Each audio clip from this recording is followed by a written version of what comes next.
This year's 30-day legislative session was notably less dramatic than other sessions in recent years. A big part of that was the budget surplus, certainly. Lawmakers weren't forced to make tough decisions about cuts. But was there really bipartisan progress this year? Our line panelists are ready to share their thoughts. I'm joined at the table this week by Dee Dee Feldman. She's a former state lawmaker and author of the new book, Another Way Forward. Former House Minority Whip Daniel Foley is here. Tom Garrity of the Garrity Group PR was with us. And Laura Sanchez-Rivey, she's an attorney at Cuddy & McCarthy, LLP. Senator, I'll start with you. This idea, I mentioned the word bipartisanship, that seemed to be the big buzzword this year, but there's always a different thing under the surface of the reporting of what's going on. How did you take this session? Was it so bipartisan, or was there something else going on here? Well, having $300 million extra dollars makes things go down a lot easier. That's right. So spoonful of sugar. That's right. That, I think, moderated what could have been an acrimonious session, in that it is the session before an election. Mm-hmm. This went. There was a sort of a bipartisan consensus on an omnibus crime bill. That's right. I think that went through. And the session started off with addressing a crisis, and the legislature is pretty good at addressing crises. Mm-hmm. And the crisis was one where nurses who had been certified elsewhere could no longer practice in New Mexico unless the law was changed. Mm-hmm. So that started out on a good foot, but I think also the session did not really do much to address the big issues, the big problems, and they sort of just decided not to do that going in. Mm-hmm. And so, yeah, it's going to be a lot less acrimonious. There were two acrimonious issues, contested issues, and they were the San Juan coal plant, right, and the permanent fund, which was, like Groundhog Day once again. So those two things, I think, created some heat. Mm-hmm. But other than that, people seem to be eager to go home from the very beginning. Yes. And that was unusual. We go to our other legislator at the table. The few days I was up there, what the senator just mentioned at the end there, the quietness in the roundhouse was stark from the beginning to end. It just really wasn't much juice in the building. What was your sense of it? What happened there? Was it just about having money, or was it something else? No, I mean, I think that obviously it makes it easier, right? If we're going to give everybody, some of what they want, you kind of shut up a little bit. Mm-hmm. For me, I obviously wasn't there as long as Senator Feldman was. Served with two governors, Gary Johnson and Bill Richardson, and it seemed very similar when both of them were leaving. Mm-hmm. It's just kind of like, the 18th round of a championship fight. Everybody's tired. You're kind of leaning on each other. Mm-hmm. One side knows, both sides know that there's going to be a change. I think I've been critical of Governor Martinez at times on here. Mm-hmm. I think she kind of established. I thought her State of the State speech kind of came out swinging. I thought she established a deal that there was a lot of issues that I think she feels like she was vindicated on. And so I think that everybody just kind of was like, look, she came out and said, you've been telling me I'm all crime all the time, and now miraculously you guys are crime. You've been telling me to raise taxes. I said, no, now we got extra money. And so I thought she kind of sent that shot out that all the legislators just kind of scurried back and were kind of like, let's just get through this. It's going to be an election cycle. We don't want grandiose headlines about what we haven't done. Right. And so I think it was just kind of everybody has their hand on the button for mutual destruction, and they kind of pull back and say, let's move on. I think having the extra money obviously helps, but it's also, the fact that, it's a 30-day session. Mm-hmm. You're limited. She didn't go crazy with messages. That's right. She seemed to pretty much give out a handful of messages, kind of got them out fairly early, didn't wait too much. There was a noticeable amount of bills, from what I've been told. I'll defer to my colleague that goes up there quite a bit. There was a number of bills that even were administration bills that even Democrats were carrying this time to get things done. Sure. So, I don't think it was that far out of line for what I saw when I served with two different governors on the last deal. Everybody just kind of lets it go. What I did think was interesting was on the final night, having a Republican Republican lieutenant governor come over and address the House and say goodbye as John Sanchez did. I know he was a House member, but the Democrats were in charge. So I think there was more of a tone of bipartisanship than a lot of us that are cynical would say. Right. But I would also offer up that I'm not sure that's good for the state of New Mexico. I mean, I think the minority party needs to do its job and be the minority party. Well, that just anticipated my next question, Laura. Sometimes when things come out and Republicans are sort of the same as Democrats, Democrats are sort of the same as Republicans going into an election year, where are the stark differences for the voter? Do you know what I mean? It just seems to me that there's got to be two very different philosophies of governing here that show up in these legislative choices that just didn't come out this session. So where's the voter go from here on an election cycle? That's for sure. Well, I think there's still some stark differences, but in some ways, looking at it just from a party lens may not be the way that to identify those differences. I think there were still some major differences on particular bills. Obviously, we saw people very far apart on the permanent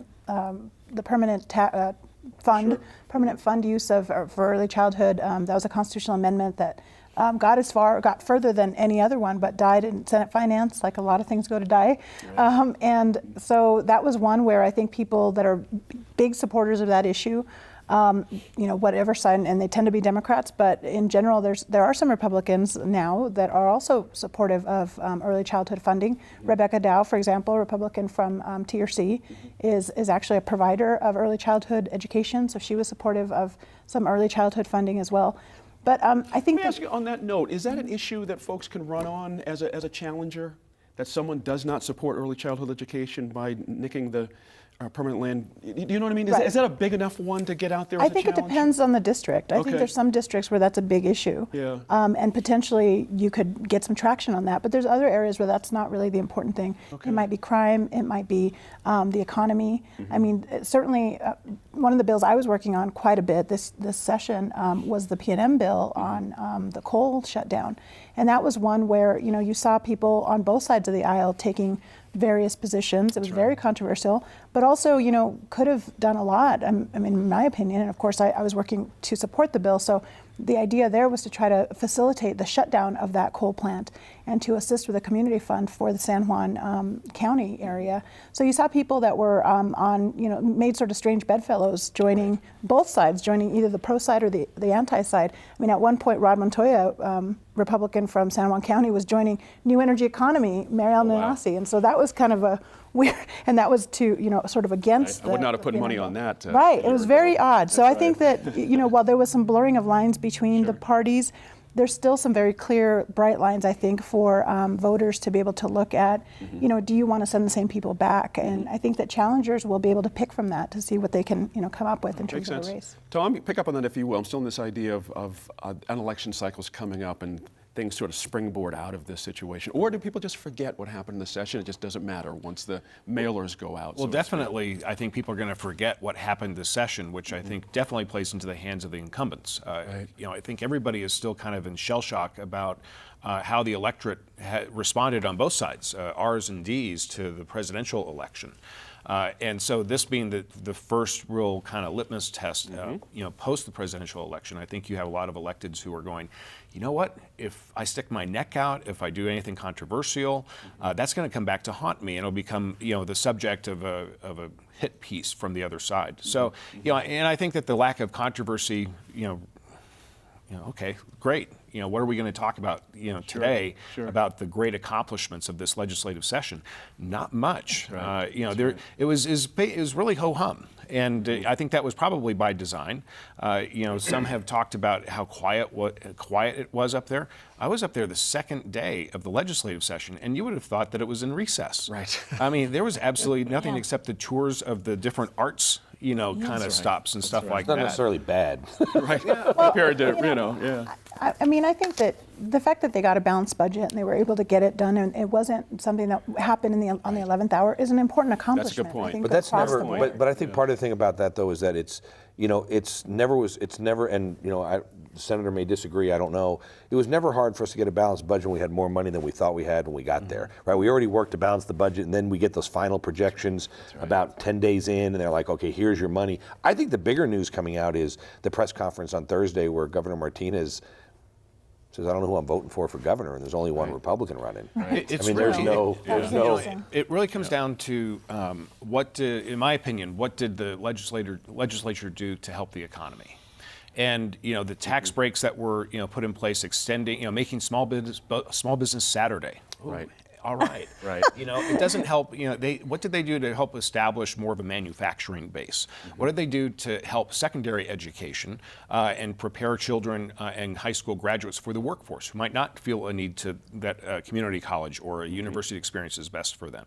When you look at supporting small business, when you look at through either incentives or just fewer tax, less paperwork, they didn't really do much. When they really look at how do you prepare the workforce, I don't really see much. Right. And so all this, when there's increased budget, because of the oil and gas industry, we're back into that same cycle again. It seems as if we're just continuing to go down that road of relying upon either the federal government or the oil and gas industry to save our backside. That's right. Yeah. That's right. Give you the Well, last minute on this, Dee Dee. It's an eminently forgettable session, I think, and I don't think it will play much into this coming election. But I think Martinez will be remembered for the big things, the big crises she created in behavioral health, in the driver's license, some of and the failure to move New Mexico off the economic dime. Right. Those will be the flyers. Those will be the issues. I We'll think. take And I don't think the people's memory is more than 30 seconds. So I think saying the driver's license, which she sort of inherited from Governor Richardson, I think talking about some of these things, I think she's positioned very well to be remembered as the governor that left a huge surplus. I mean, to this day, you think of all the things Gary Johnson's known for and all the things Gary Johnson did, it's the fact that the state was in the best fiscal shape it had ever been in when he left, and she's claiming it's better now than it was I just then. remember Aleppo and him not knowing anything about it. I just remember about marijuana. that. That's right. There you go. In just a minute, we'll discuss safety in schools across New Mexico.